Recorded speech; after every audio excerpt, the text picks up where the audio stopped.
déjame contarte mi experiencia de Contame. lector con este libro.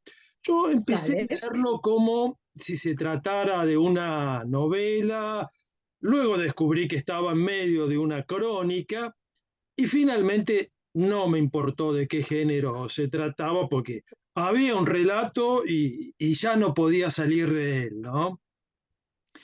Qué Pero bueno.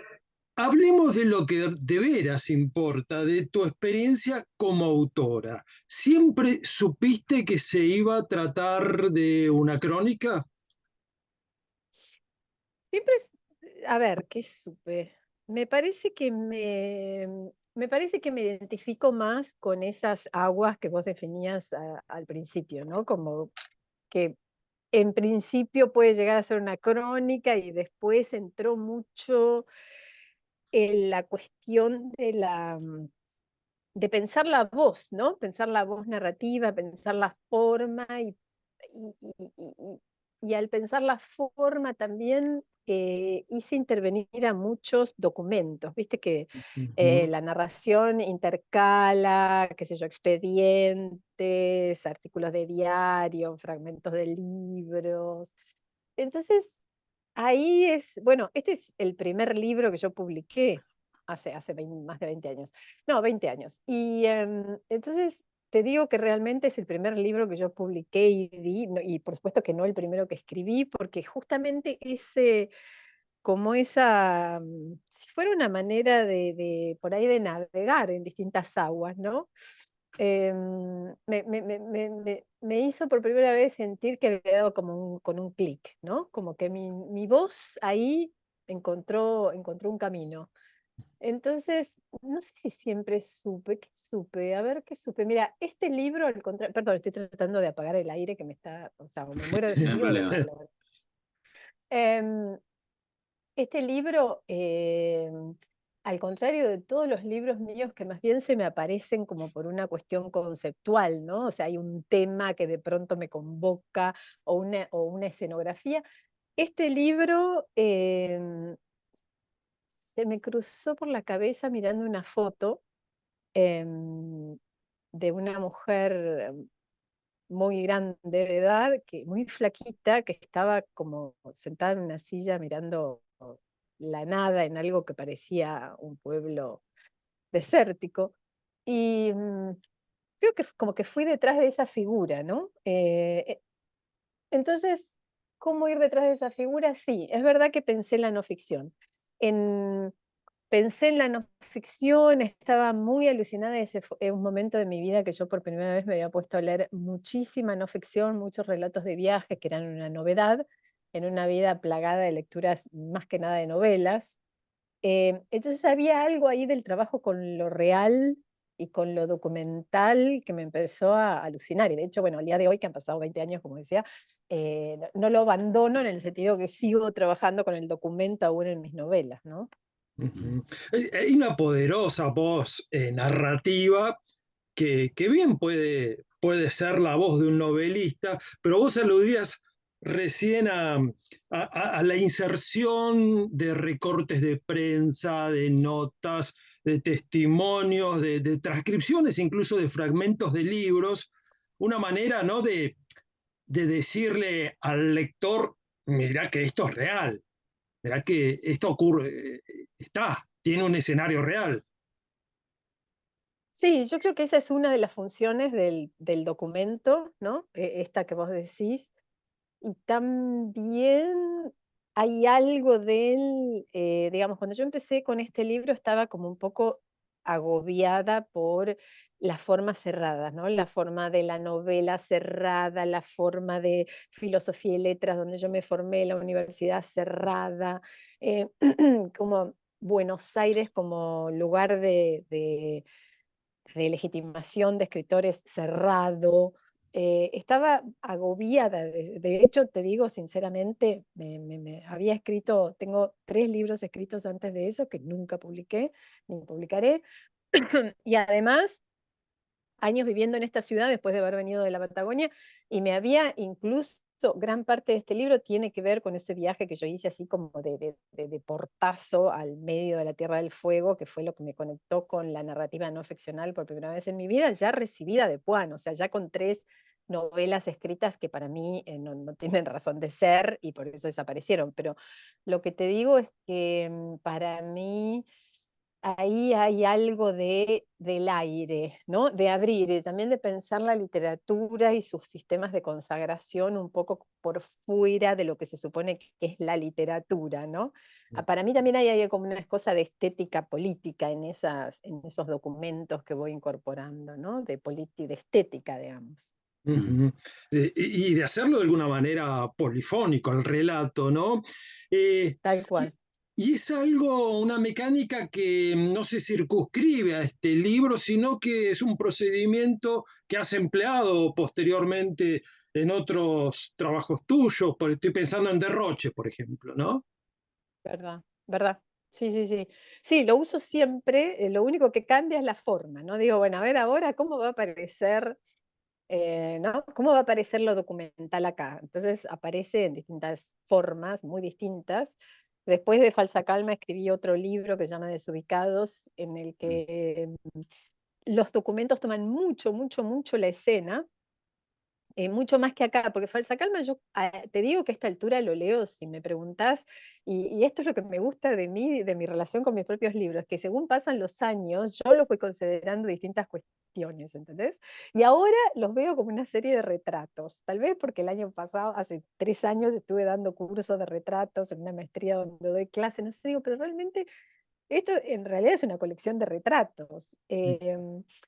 Y digo, un poco depende, esto que vos decís, que lo seguía haciendo y es cierto, un poco depende de lo que viste, esa cosa misteriosa que provoca la escritura de cada libro, ¿no? Y el armado y el encuentro con, no sé, determinado momento, determinado material. Entonces, a veces aparece, como aparece acá, donde yo creo que todos esos documentos de alguna manera igual ¿cómo te voy a decir? Están de alguna manera en función de esos personajes que finalmente son los personajes eje de cada uno de los 10 capítulos. Y en otras novelas que siguieron después cumplen otras funciones. Ahora hace poquito también se reeditó una novela mía que se llama Bajo Influencia, donde el archivo, lo documental, es el trabajo de un artista visual que se llama Francis Alice. Mira, acá les muestro la tapa. Acaba de Ujú. salir reeditado por Alquimia, la editorial Mirá. chilena que edita también acá, ¿no? Bueno, y esta novela, que es una novela de 2010, tiene, ahí el único archivo es la obra de Francis Alice, ¿entendés? O sea, entonces, bueno, qué sé yo, o sea, hay un gran componente ficcional, esa es como el libro donde directamente la pulsión ficcional me ganó y entonces tiene mucho de eso. Digo, y en otros libros va variando, y como vos dijiste bien en Derroche, la última novela que publiqué el año pasado, también hay mucha cosa ficcional, pero aparecen, por ejemplo, que yo, las canciones que en un momento escribe el Chancho Jabalí, finalmente son un collage hecho a partir de textos, de ensayos acerca del tema del trabajo que yo había leído para escribir la novela. Y así sucesivamente, digo, ¿no? O sea, siempre aparece lo documental, porque para mí es como, no sé cómo te puedo decir, es algo muy, muy inspirador, me gusta, me alucina. Ahora estoy por escribir un artículo, viste, un artículo, una revista, y voy por el 5.º libro que leo para ese artículo. O sea, para mí todo lo que propague lectura está buenísimo. A mí me gusta el trabajo en los materiales, viste. Hay gente que dice, ay, la etapa de investigación. Yo no sé qué me hablan, viste. Para mí es la misma ilusión, la misma, Claro. la misma Disfrutás todo curiosidad. el viaje, digamos. Sí, sí, con todas las neuras de la escritura y todo, pero básicamente me convoca, quiero decir. Cuando yo estoy Ujú. leyendo para escribir es como si estuviera escribiendo en un punto, digo, en un punto. Es re Claro. distinto, pero no vamos a hablar de eso ahora. Sonia, venís de una ciudad con una presencia galesa importantísima, pero tus orígenes son otros. ¿Cómo es eso de la pequeña Bulgaria en medio de la Patagonia? Este, bueno, viste, Patagonia tiene muy esa cosa y sobre todo en la época de la que estoy hablando, porque yo ya soy como, no soy como soy del siglo pasado. Em, viste, Patagonia tenía una cantidad de inmigraciones distintas, sobre todo en la época de mi abuelo. Mm, Em, entonces es verdad que mi abuelo, como búlgaro, vivió ahí en este lugar que para mí fue en el Valle del Río Chubut y de verdad se armó, o sea, como un personaje que yo creo que toda mi fascinación con el anarquismo tiene bastante que ver con él, porque era como, yo siempre digo que es un anarquista sin bibliografía, porque realmente era un campesino sin bibliografía, claro, leía lo básico, digamos, pero sus modos de actuar en la vida eran muy anarquistas y entonces jamás soportó, pobre como vino, jamás soportó un trabajo en relación de dependencia, lo agotaba, lo atosigaban. Entonces, eso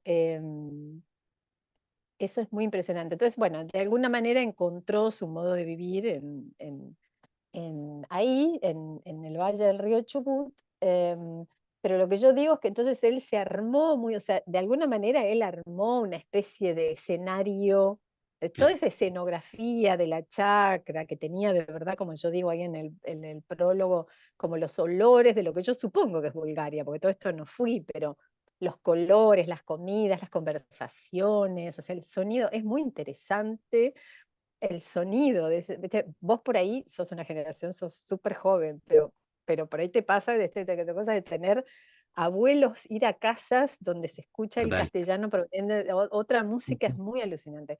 Entonces, hay, digamos, así como él armó esa escenografía, un poco como las que armaba Vita ahí en Derroche, ¿no? Como armar una nueva escenografía donde todo es posible.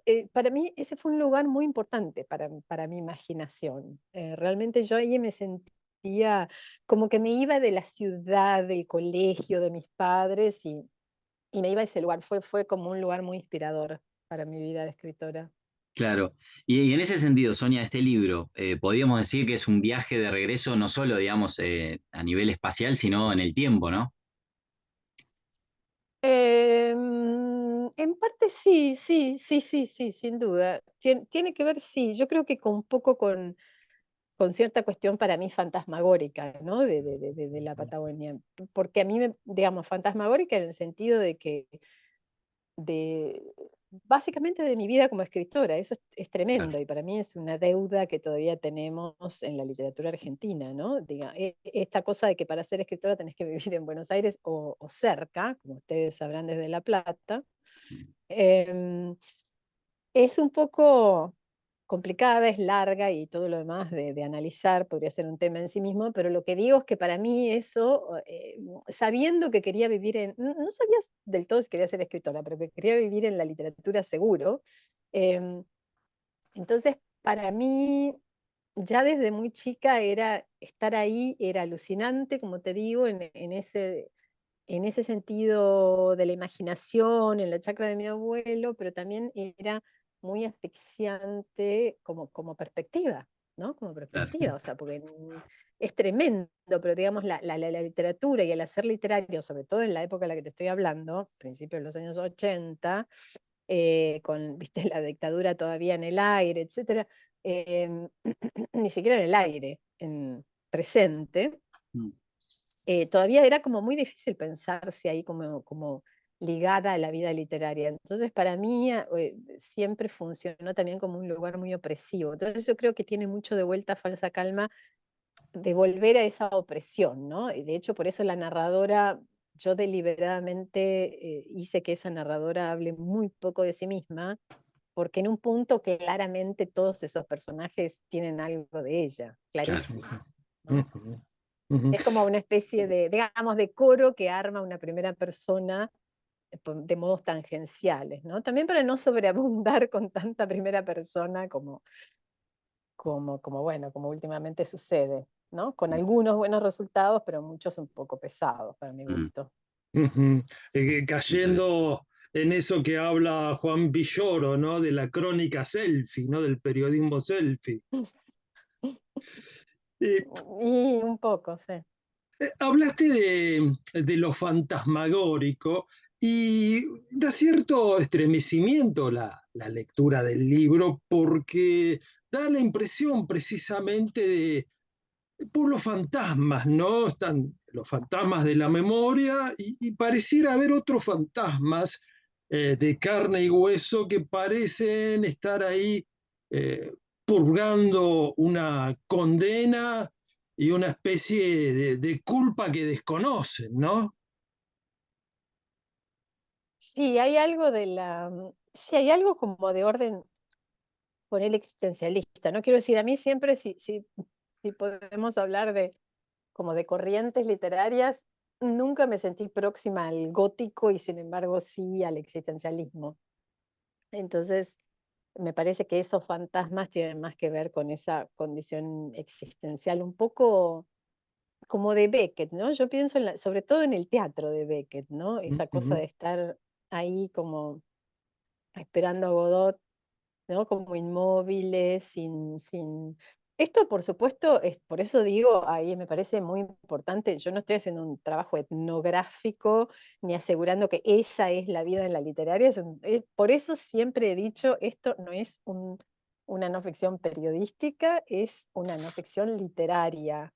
También Ujú. por respeto al trabajo de los buenos periodistas, que aunque sean pocos existen, em, pero digo, porque realmente no es etnografía, yo no estoy haciendo una hipótesis de que toda la Patagonia funciona así, estoy buscando un escenario para una atmósfera que quiero narrar, ¿no?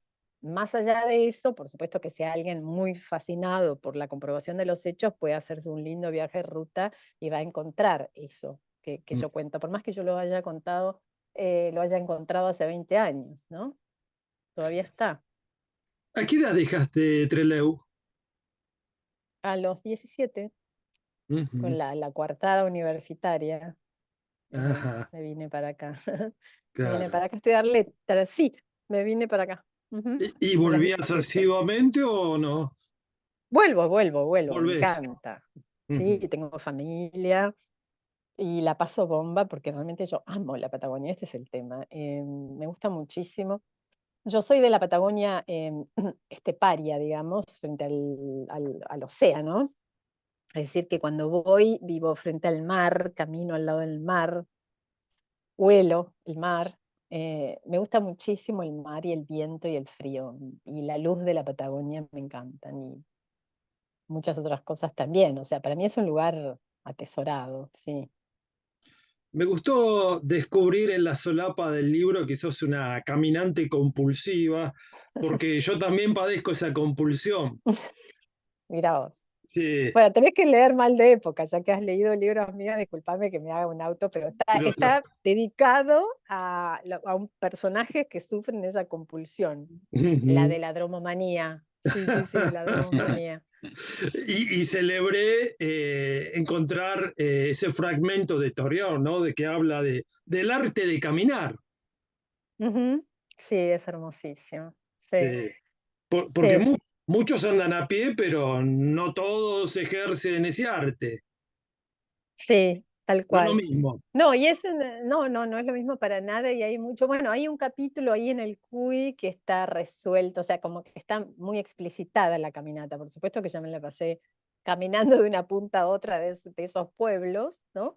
Pero hay uno, el del CUI, que está explicitado que la narradora sale a caminar circulación número 1, circulación número 12, así, ¿no? Como que sale a caminar permanentemente. Em, sí, sí, eso es verdad. La verdad que es un dato de mi biografía que me parece que por ahí dice más que muchas cosas, ¿viste? Y me parece mejor decir eso que con quién vivo y Ujú. esas otras detalles que se pueden poner en las solapas. ¿Y se te ocurren ideas o se te han ocurrido ideas caminando que desembocaran en un libro o que incluyeras en una trama? Sí, es como si fuera, a ver, es la versión feliz de estar pensando cosas, ¿no? Es decir, porque la infeliz es el insomnio. Es decir, hay dos situaciones en las cuales yo tomo muchas notas. Una es a partir de caminatas y otra es en los insomnios, porque lo que me pasa es que a veces, o sea, estoy muy, como si te dijera, en la cosa, ¿no? Por ejemplo, ahora estoy atiborrada de cosas de Flora Tristán porque estoy escribiendo sobre ella. Entonces, que estoy en los textos de ella, más lo que escribió Laura Fernández Cordero, más Silvina Bullrich, que me acabo de enterar que escribió un libro sobre ella, más, bueno, y así. Entonces, a veces estoy muy en la cosa y necesito una distancia para ver dónde voy a por dónde voy a encarar todo ese material, o a qué, ¿no? Eso, sí, básicamente, cómo me resuena, ¿no? O sea, cómo me apropio yo de ese material para que no sea, para que lo documental ocupe el lugar que tiene que ocupar y no me tome, ¿no? Mm, Entonces ahí, o sea, si yo después de ahí me voy a tomar tragos con amigos, lo más probable es que esté conectada con lo que me dicen, porque me encanta tener amigos. Y si voy al supermercado también estoy conectada con ver qué espanta como mueve todo y así, pero te quiero decir que esos lugares donde me quedo callada y la cosa puede llegar a decantar son fundamentalmente cuando camino o cuando no puedo dormir. Por eso te digo, cuando no puedo dormir lo odio, no me interesa.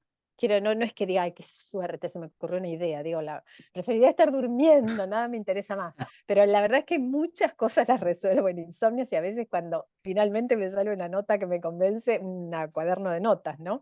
Que soy una Ujú. anotadora serial. Bueno, ahí track me puedo volver a dormir, pero me gusta más cuando eso se me ocurre caminando. Entonces tengo una lección que me armó una amiga joven, una escritora joven. Entonces, viste que te hacen usar la tecnología con un poco más de gracia. Entonces tengo un cuaderno de notas en mi propio WhatsApp y ahí voy anotando todo. mm. Sonia, ¿cuándo descubriste la literatura? ¿Cuáles son tus primeros recuerdos? Y a ver, primeros recuerdos. Mira, no sé, es como si me preguntaras cuándo empecé a vivir, porque la verdad es que soy muy, claro, o sea, a ver, ¿cómo te puedo decir? Primera hija de una madre muy, muy, muy, muy, muy lectora, muy, Mm, y con esa cosa del sur, viste que, bueno, no sé, qué sé yo, pasaba tiempo con mi madre, por suerte, y entonces yo de hecho a los 3 años leía de corrido, o sea que casi que no tengo recuerdos que no estén atravesados por lo que leía. Es bastante curioso eso. Por supuesto que tengo recuerdos aparte, pero viste, yo tengo la impresión de que leer te va moldeando la mirada, con lo cual, digo, después yo estaría jugando con mis amigos, eh, pero ya había algo de las lecturas. De hecho, por ejemplo, todas las lecturas así de la colección Robin Hood, viste, esas lecturas como por ahí de Jack London, ¿no? O de Poe con el viaje, viste, como había una cosa ahí que ya estaba funcionando, por ejemplo, en el modo en que yo accedía a esta chacra de mi abuelo, la pequeña Bulgaria, ¿no? claro. O sea, ya ahí había narraciones, yo ya llegaba ahí con todos, viste, llevaba una sarta de muñecos que después había toda una trama que se perdían en una guerra y yo tenía que ir a buscarlos, o sea, no sé cómo jugar a los chicos que no leen, pero para mí eso tenía, por ahí probablemente, no sé, miran, las imaginaciones se nutren desde otros lenguajes también. Yo, lo que pasa es que en los años 60 en la Patagonia no había videos ni cositas, ¿no? Era lo que, era lo que me permitía tener un otro mundo, me parece. Claro. Así que he leído siempre, no sé, siempre, siempre, siempre. Siempre, pero además para mí la lectura y la escritura es como una vida, ¿viste? No es que hago vivo y además, bueno, por supuesto que ahora no, pero ya de chica tampoco, o sea, era como, ¿viste? En las reuniones familiares todo el mundo me decía, el momento en que vos ya, ¿viste? Desaparecía porque me iba a un lugar, a una esquina a leer. Siempre fue como una vida paralela, digamos. Claro. Vayamos de una punta a la otra, de estas lecturas iniciáticas, de esos libros de la colección Robin Hood que tantos recordamos, a lo más reciente. Dijiste hace un momento, nombraste hace un momento a Flora Tristán, y bueno, estoy tentado a preguntarte de cómo llegaste a ella y en qué consiste esa historia que le vas a hacer vivir. Mira, Flora Tristán, ¿cómo llegué? No tengo idea. La conozco, a ver, de nombre, no sé, de toda la vida, porque yo leo muchos viajeros, como te digo, sobre todo leía. Y siempre ella me había quedado ahí como un nombre de esos que decís, ay, quiero leer esto, pero no te alcanza el tiempo. Y en Lima, porque yo doy una clínica de obra, o sea, voy y trabajo con textos in situ ahí en la Universidad Católica de Lima. Entonces, en un viaje el año pasado, pasé por una librería de viejo y encontré las peregrinaciones de una paria, que es el libro que ella escribe a partir de su estadía en Lima y Arequipa, ¿no? Eh, entonces me lo compré, bueno, nada. Y ahora simplemente estaba proponiendo, yo escribo en la revista Santiago de la Universidad Diego Portales, que es una revista buenísima, y donde tengo muy buen trato con el editor, es decir, que muy abierto a mis propuestas. Entonces me gusta, ya había escrito también ahí sobre unas feministas anarquistas, que me encanta, porque escriben y arman una revista en Necochea, no sé si por ahí a vos te suena, Sergio, se llamaba Nuestra Tribuna. Bueno, Ajá. lo lindo, claro, digo, es una revista Sí, sí, importante, sí, feminista, sí, a sí. principios de la URCA, sí. Es más, está creo en el sitio AIRA, donde están reunidas un montón de revistas, y creo que está incluida nuestra tribuna ahí. Tengo la Ajá. imagen de haberlo En visto el hace CEDIN poco. sí está. Ajá. En el CEDIN sí seguro está. Yo la leí toda de ahí. Pero lo que me gustó mucho de eso es, bueno, también de entre las miles de cosas que me gustan del anarquismo, también me gustó mucho el tema de que tuvieran sede en Necochea, ¿no? Que en los Ujú. años 20, es decir, hace 100 Sí, sí, años, sí. hubiera unas mujeres que por ahí si no están haciendo cosas de la pequeña burguesía de pueblo que realmente, con todo respeto en general, son, no sé si en general, pero muchas en particular son bastante indignantes Mm. para la vida de las mujeres y de las personas en general. En cambio, estas locas se ponen a escribir esta revista anarquista, que era una maravilla. Bueno, entonces, bueno, qué sé yo. Y entonces yo armo un poco lo mismo que en las novelas. Yo fui a Necochea. Entonces es un poco mezcla de mi propio viaje, siguiendo los pasos de ellas y tomando extractos de las notas que escribían. Em, bueno, nada, y entonces con Flora Tristán voy a hacer algo parecido. Voy a entrecruzar un poco mis viajes a Lima para dar este curso con el viaje a Lima de Flora Tristán en el siglo XIX y un viaje mío a Lyon el año pasado a presentar un libro allá que salió en Francia con la etapa de ella ya siendo como, bueno, haciendo activismo por la lucha socialista en el sur de Francia, ¿no? Y particularmente en Lyon. Entonces voy a hacer un poco el entremezcle que hago con Ujú. Qué los bueno. libros, pero en artículo. Eso es lo que me gusta, que viste que te dejen en una revista escribir realmente lo que te interesa, no es tan fácil, ¿no? En Ujú. general las revistas son por ahí más temáticas, ¿viste? Claro. Necesitan tal tema y bueno, no hay tanta libertad. Así que Eh, estoy divirtiéndome con eso. Nombraste a nuestra tribuna, hablaste de un abuelo anarquista, hablamos del sur, y bueno, me viene naturalmente un nombre, el de Osvaldo Bayer. ¿Tuviste Claro. oportunidad de conocerlo? Pues es que no, no, no, no. Ujú, Y eso que, digamos, tuve oportunidades porque yo vivía en Buenos Aires para su época, pero no. Por supuesto que leí toda la Patagonia, los tomos de la Patagonia Rebelde, más que nada, ¿no? ujú. Em, o sea, lo tengo leído, que para mí es más importante que visto, ¿viste? Además, yo tengo esta máxima que los Total. escritores que te interesan, mejor no conocerlos, ¿viste? Es Sí, buenísimo. sí, sí, y yo sé bien por qué lo digo.